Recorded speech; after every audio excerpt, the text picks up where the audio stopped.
23 বছর বয়সে ভালোবাসা মানুষটাকে নিজের করে পাওয়ার জন্য আমার বাবা মার পায়ে জড়িয়ে ধরে কান্না করতে করতে বলেছিলাম, আমি সত্যি ওকে অনেক ভালোবাসি, আমি ওরে ছাড়া থাকতে পারবো না। আমার অল্প বয়স নিয়ে যদি আপনাদের সমস্যা হয় তাহলে রিং পরিয়ে রেখে আসেন, 2 বছর পর বিয়ে করব। তারপর আমি ওরেই চাই, কিন্তু কোনোভাবে আমার পরিবার রাজি করাইতে পারি নাই। এখন 38 বছর বয়সে আমার বাবা মা আমার ধরে কান্নাকাটি করছে আর বলছে কেন আমি বিয়ে করছি না, আমার কেন পছন্দ আছে কিনা জিজ্ঞেস করছে। হয়তো তার সাথে আমার কোনো যোগাযোগ না, কথা হয় না, দেখা হয় না, কিন্তু আজও আমি তাকে আগের মতোই ভালোবাসি। তাকে ছাড়া অন্য কাউকে আমার জীবনে ভাবতে পারি না। ভালোবাসা কখনো শেষ হয় না, শুধু প্রকাশ করা বন্ধ হয়ে যায়।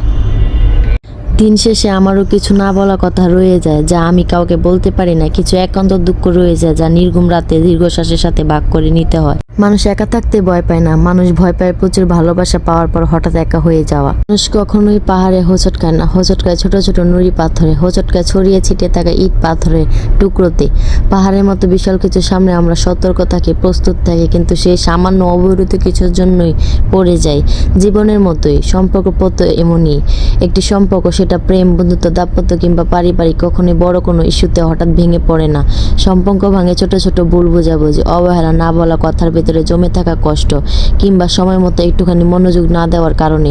এই ছোট ছোট বিষয়গুলো প্রথমে হয়তো তেমন গুরুত্ব পায় না, কিন্তু দিনে দিনে সেগুলো জমতে জমতে পাহাড়ের চেয়ে বড় হয়ে ওঠে। একসময় আসে যখন আর বোঝাপড়ার কোনো রাস্তা খোলা থাকে না, বিচ্ছেদ হয়ে ওঠে একমাত্র সমাধান।